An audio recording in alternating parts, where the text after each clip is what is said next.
And welcome everybody to another glorious episode of the Put on Raiders, number one seed podcast here in the AFC. Along with my name's Dwayne Douglas, along with Ryan Holmes. Just a quick reaction show. Later in the week, we'll have our deep dive into what the Raiders do. Thank you for listening, and make sure you go to all the platforms as far as podcasting go for the audio version, and then YouTube. We appreciate everybody who is subscribed to YouTube. Tell a friend. Keep those subscriptions coming. Keep those comments coming. And the text line has been burning up during the game. And also check us out when we are on Rave on Sports, talking to fans there. Ryan, great win.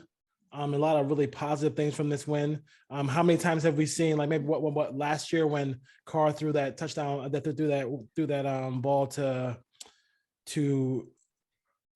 Waller in the left corner of the end zone, and it was a pickoff against the Colts. You kind of knew the game was like, okay, here we go. He had an early touchdown, early pick that went off the hands of Jalen Richard. He said, oh boy, here we go again.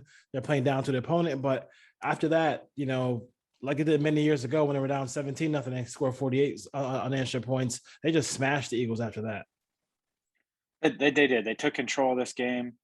After they let them go down on the opening kickoff, I was a little concerned about the defense. It was way too easy. And then the Raiders get the ball, go down the field, and you see the red zone turnover. And that's usually where things start to spiral. They haven't started well at home in any of the three games. And then from that point on, they got off the field after giving up a first down or two after the interception, and then the offense just went to work.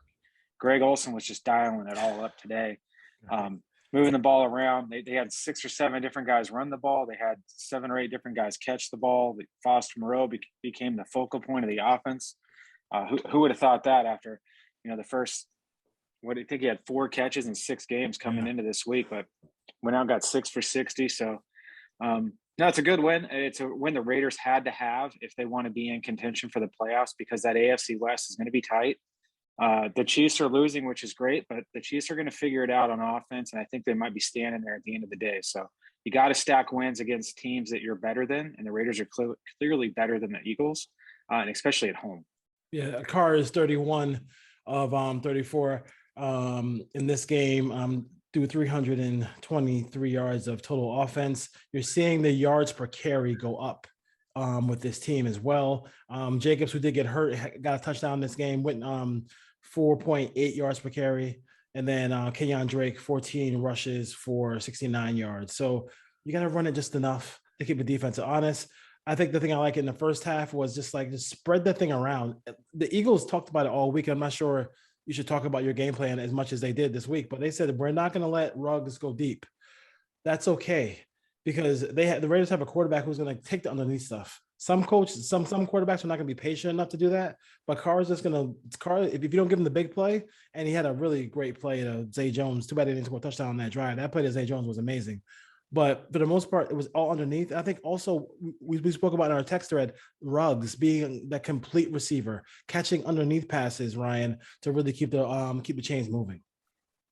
Yeah, we've seen the quick 5-yard outs, but we saw a slant today, which I think is the first slant they've thrown to him in a year and a half, which is good to see. You're starting to see the comeback routes on the outside because of the speed is threatening vertically. And I think my biggest takeaway from this game, and this is the first week, just from the broadcast, I don't know. I'll have to look at the alternate 22. The opposing team didn't line up in a bear defense. You didn't see a zero technique over Andre James at all. I believe the whole game. So you got to see the inside zone work a little bit better. You got to see guys get to the second level. And the biggest takeaway for me is how the interior 3, Simpson, James, and Leatherwood, were able to handle Cox and Hargrave. I know Carr got rid of the ball quickly, but you didn't really hear either one of those guys' names called much of the day. And for those 3 interior guys to step up, I'm assuming they played well. We'll see when we get to the all-22, but to me, that's the biggest takeaway from this game is the way the interior 3 of the offensive line handled Hargrave and Cox today. And unlike on the interior line, right, unlike the tackles where you can chip and do stuff like that, like they're pretty much, those 3 guys have to be in sync and be solid together. You don't really chip guys in the middle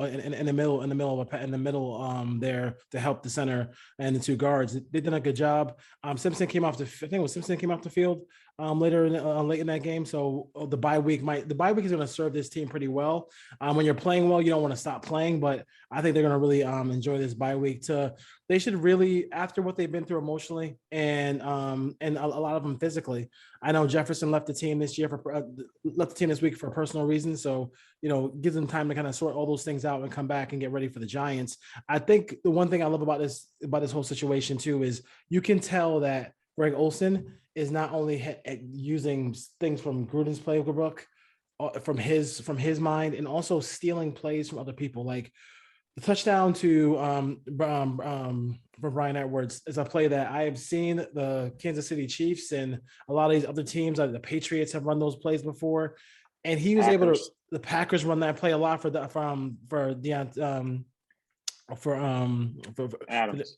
Adams there. They've done a great job with some of those plays, and like we have players who can run plays like that. Waller can run a play like that. Also, Bryan Edwards can run plays like that. So great job by him, kind of stealing from other people and benefiting his own team.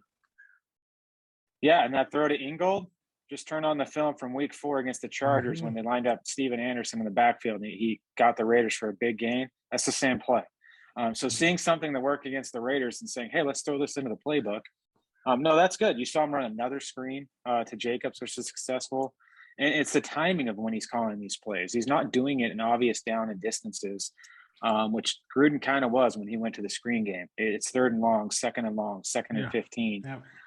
So it's good to see. And then defensively, the one takeaway I have from this game is, again, they didn't get beat over the top, but I don't think they really had a plan for Jalen Hurts when he got outside the pocket, because he ran 13 times for 61 yards and repeatedly kept drives alive with his legs, and you never saw a spy.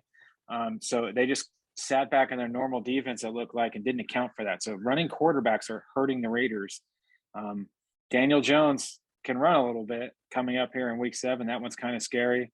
Patrick Mahomes can move around a little bit, not quite the threat when he gets past the line of scrimmage, but there are some running quarterbacks still on this schedule the Raiders are going to have to adjust to. And then, if they do make the playoffs, you're staring at Lamar Jackson or possibly Josh Allen, who's another scrambling quarterback. So that's something the Raiders are going to need to figure out on defense. Yeah, I mean, you don't want to have a crucial 3rd down in a big game because unfortunately, we would take it. All the games aren't going to be as one-sided as they were last couple of weeks. 30-point games, and you can sip whatever drink you like in the 3rd quarter and kind of chill out just a little bit as far as that goes. Special teams, great job by Ingold and Moreau recovering on both of those onside kicks. When you're onside kicking at the beginning of the half and you're trying to pull a Sean Payton here, but it was over. I mean, as soon as the Raiders, as soon as Ingold kind of did that, it was over. They took the fast death. They were like, let's just do what we got to do. We had another mixed extra point today. Yes, we did. I am starting to get a little concerned, especially with the road game. The weather at MetLife field can be unpredictable. They really have to shore up that kicking game. I'm sure when you have a special teams coach as your head coach, Ryan, I'm sure Bisaccia is definitely going to be like, that's something he kind of feels like is embarrassing to him. Yeah, and let's be honest, the onside kick that Ingold covered, the kicker for the Eagles could have covered that because it passed 10 yards and he was standing right next to it. So the Raiders kind of got lucky on that one. I'm glad Ingold grabbed it. But yeah, the missed extra points, they're going to come back to hurt this team at some point. Those need to be a given. I think he's missed 3 this year, at least 2. I think 3, and then he's missed a couple field goals too. So he's made the clutch kick against the Ravens that sent that game to overtime from 55 yards. But he's had a little ups and downs. Other than that, he's kicking indoors in a stadium excuse. Off artificial turf or field turf. There's no excuse to miss kicks indoors like that. But this team have battled adversity again. They could have had a big letdown coming off the big win against the Broncos. After the first drive, I was scratching my head, but thankfully they pulled it together and ran off 30 straight points. And they're battling some injuries in the secondary, and they're kind of piecing this thing together with duct tape right now. We saw Desmond Trufant get on the field a little bit. You saw more Faison. You saw a lot more Levitt in the dime. So I think getting Mullen, to me, they need to get Mullen back after the bye, hopefully. But this is going to give an opportunity. And I think in our text thread, it's Waller, it's Jacobs. Hopefully Incognito comes back, and hopefully he can give you a couple of games. And then clearly it's Mullen. I'm not too worried about Arnett because I think Faison's probably passed him on the depth chart as well. And Trufant might as well, depending. So there could be some surprise cuts coming up in the Raiders secondary when those guys come off the IR. And what do they do in the bye week? I think they need to incorporate some of these younger guys. Is it Gillespie or Diablo going to get some run here soon? Yeah.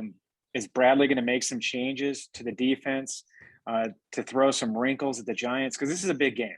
The Raiders go on the road for a 10 a.m. game off a bye to face a New York team, let's be honest, they should beat. I know they beat the Panthers today and played pretty well, but the Raiders should beat the Giants. Yep.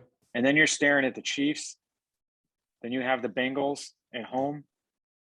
Both those games are at home. And then you're at the Cowboys on a short week. The next 4 games are going to tell us a lot about how the season's going to go for the Raiders. Yeah, no question about it. And then just listen, take it quarter by quarter. You don't want to go through too, but I know when they put that, whenever a team wins, they put your next 5 games up on the screen. It's like, it's hard not to look ahead, but yeah, I mean, no question about it. That little stretch where they play Cincinnati and Kansas City is going to be big for the Raiders there. I just want to talk about like hitting in the National Football League has changed, right? When we were growing up, it was, they didn't care, right?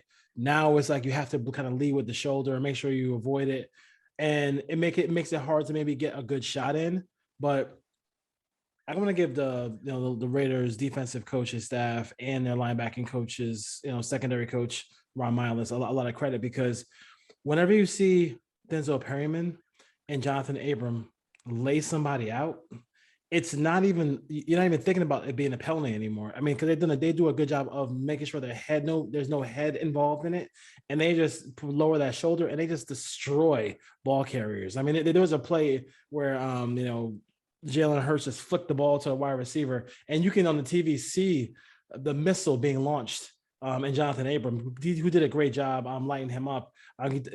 Great job by Gus Bradley's going to get all the pats on the shoulder because he's defensive coordinator, but like the whole staff as a whole has done a really good job. This has been a really good tackling defensive unit for the Raiders.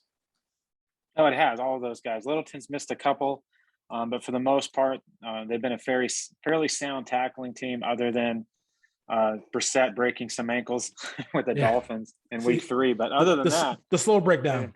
It's a slow breakdown. Yeah, and to me, I think another big storyline is you saw Ngakoue get home twice today. He tipped another ball, but that's the 6th time in 7 weeks the Raiders have had a defender with multiple sacks. And it's been 5 different guys. This is the 2nd time Ngakoue is down there. But no, the Raiders pass rush again, Solomon Thomas was eating, Quentin Jefferson was eating. Crosby got there a few times just as the ball got released. I know they only got 2 sacks, but they must have hit Jalen Hurts probably 13 or 14 times. I think I have it right here. What do we got? They gave him the credit for 7. I think it's more than that. As far as pressures and hurries, I expect it to be in the mid-teens again, and that's going to have to continue. Because when quarterbacks have time, you can dial up plays to beat this defensive scheme. The good thing is that the Raiders pass rush is making it hard to do that because they've been getting home so consistently. And I think also too, like this defense is designed to help you when you have a lead.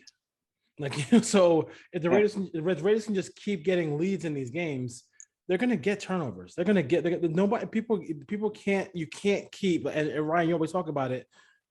They're going to stop being patient and try to take a shot. And when you take a shot, that's when Morag is going to be there. That's where Casey Hayward's going to be there. That's where all these Littleton almost got one today. Great hustle on the back end on that play by Yannick, who just looked hungry today to make sure he got some pressure on today. You got a young quarterback, you want to get those sacks as much as you can. But this defensive line, and I didn't know much about Quentin Jefferson before he came here. I knew more about Solomon Thomas, who again, if Hurst and Arden Key were doing what Solomon Thomas was doing, Al Michaels tonight would talk about it all night with the Niners playing on Sunday Night Football against the Colts. But neither here nor there. They're just playing. Those guys have been playing great. And like Quentin Jefferson, you brought up as soon as he got signed that he is going to bring some serious interior pressure. He's done a great job with the Raiders. And he's forcing these fumbles. He and Solomon Thomas both are just like doing a great job of, like, when a ball carrier is going down, they're not just like okay with him going down. They're ripping the ball out. Oh, definitely. I was a big fan of Quentin Jefferson. You saw him do it to the Raiders with Buffalo last year. He got a strip sack against Carr. But those interior guys are eating. I'm surprised that we didn't see a lot of Darius Philon today. I'm trying to remember if I even saw him on the field. I don't think he did. Yeah. If he did, it was very few snaps. I am starting to have some concern about Nassib. He's not showing up as consistently in his snaps. That's something to monitor. Farrell has been showing a little bit more the last couple of weeks. Maybe he eats into some of those snaps, or maybe do they get Malcolm Kuntz up here soon, because they're going to need some consistent pressure from that third rusher, or they could even slide Thomas outside if they need to. But Thomas is all about hustle. He's not winning quickly with his moves, but the motor's nonstop. Like you can't keep him blocked. He's just going to keep. He never quits on a play. Good for him. I mean, good for him. It's amazing. Yeah, he can never quits on a play. So I do think this game might have been a little bit different had the running back Sanders not gotten hurt, because they looked like they did want to run the ball, but as soon as he came out of the game, they became one-dimensional. And then that was what we talked about in the preview. If they don't try to run the ball and they come one-dimensional, Jalen Hurts is not going to beat this team. Yeah, I got a couple of friends who are Eagles fans who said, okay, the game they actually decide to use Miles Sanders, he's out for the game. He's out for the game, and they can't, because they had not run the football at all in that game. But listen, this game wasn't really about the Eagles, about the Raiders taking care of business. I think the one thing that really came to my mind was the last 2 weeks, the Raiders is almost like a kid who's like who they have this moment where you say, oh yeah, my kid's all grown up now. Like, they do something responsible. They were responsible this week. They were a mature, actual NFL potential football team this week, because they looked mature in about handling their business in Denver, and then coming home in this situation. They made a mistake early in the game, just like Josh Jacobs said to Paul Gutierrez. Nobody was cursing, nobody was going crazy, nobody was running up the sideline, all the stuff like that. They were just like, okay, next play, next drive, they score, no problem. Talk about the kind of, hopefully we're seeing a team that's becoming more, even though they got some young pieces, a more mature football team. They are. And to me, Foster Moreau stepped up today, had a big game. But it's good to see them, play a team that has a decent defense and drop 30-plus on them without Waller. I think that shows the growth in this offense, because last year, if Waller came off the field when Ruggs and Edwards were rookies, forget about it would have been really hard for him to move the ball. They would have just doubled Renfro. But no, you're right. Like, that's 2 weeks in a row the Raiders beat teams that they're better than them, and did it pretty handily. They got close towards the end, but it's still the end of the day. That's 2 double-digit wins in the NFL. That's hard to do. And they showed up and they took care of business.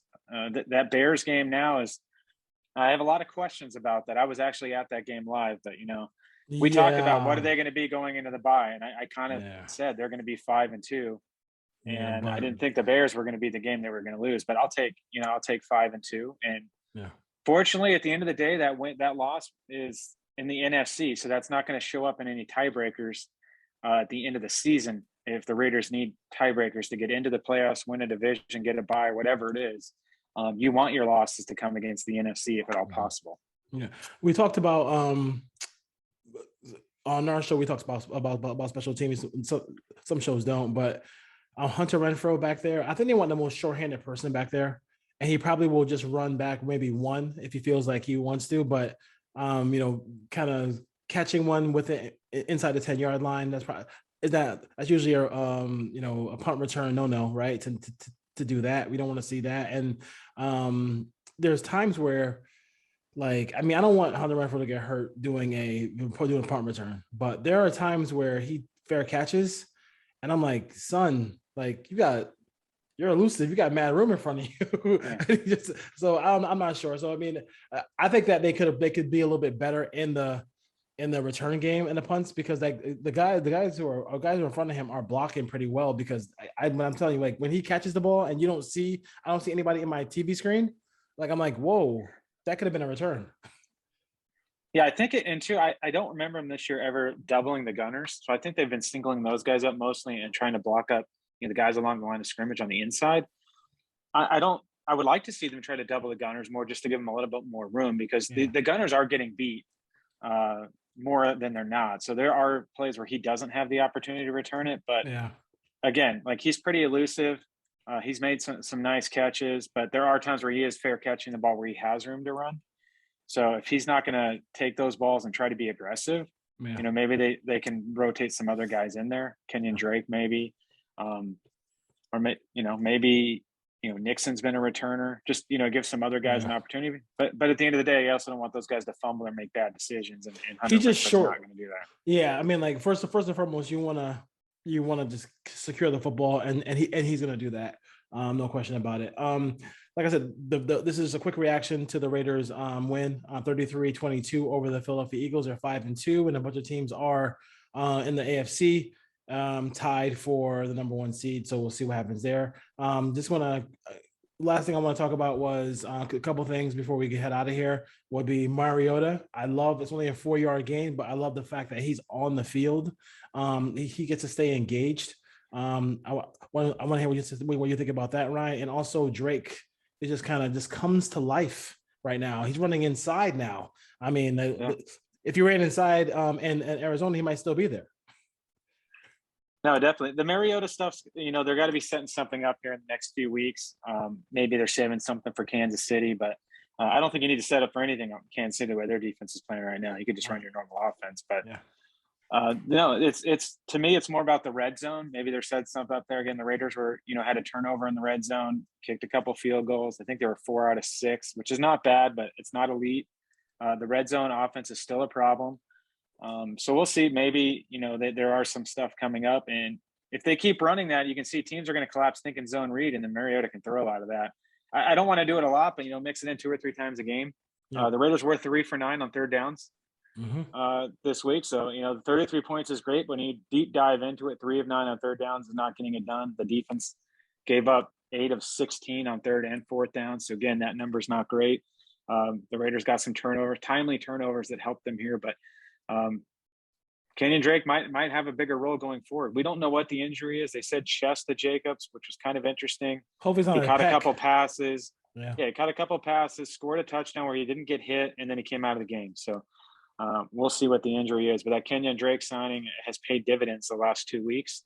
And then the Raiders are probably going to have Peyton Barber back after the bye, would be my guess. So if Jacobs needs to miss a little bit of time, get him healthy for the Kansas City and Cincinnati games would be what I would be thinking. And I'm thinking the same thing with Waller too. If Waller is not 100, I'm all good with. Listen, we should be able to beat the Giants regardless. I just really want to be ready. I want to be 100% for the Sunday Night Football. Right, Sunday Night Football against the Chiefs. Who did he trip over in practice? I want to know, because if it was training camp, that guy probably would have been released if he got Darren Waller. He tripped over someone in practice. They said during the broadcast. Oh my God! He hurt his heel and the inside of his ankle. So we'll see what it is. Okay. Well, we know Darren. We know Darren well. Darren will be home making beats, making music, and then getting prepared, getting ready for that cross country trip for the Raiders when they face the Giants. So week off, we got some good stuff lined up for you this week. So stay tuned. Got some pretty cool guests. Talk a little Raiders, talk a little NFL as the Raiders take a bye week off here. Anything you want to say in parting before we go? No, just enjoy it. Hopefully the Raiders can pull some wins out here in the second half of the season and make a fun season out of this. And hopefully, they continue to play for Rich Bisaccia, because I think these guys really love playing for him. Yeah. And I still don't know long term if he's the answer, but with the way, if they keep playing like the way they're playing, they're going to have no choice but to make him the full-time head coach if they keep playing like this. Yeah, I mean, all I want to see like I said, you growing up, I used to read the Hartford Courant, living in Connecticut, and whenever a team made the playoffs, it had a little asterisk next to their name, their team name in the paper. Just want to see the asterisk. Let's go. Playoff participant. I do want to give Derek Carr a little bit of love. I know we haven't talked about him, but 31 of 34 for 323. Took what the defense gave him. Yeah. Took shots when it was timely. Yeah. Didn't force the ball into tight windows.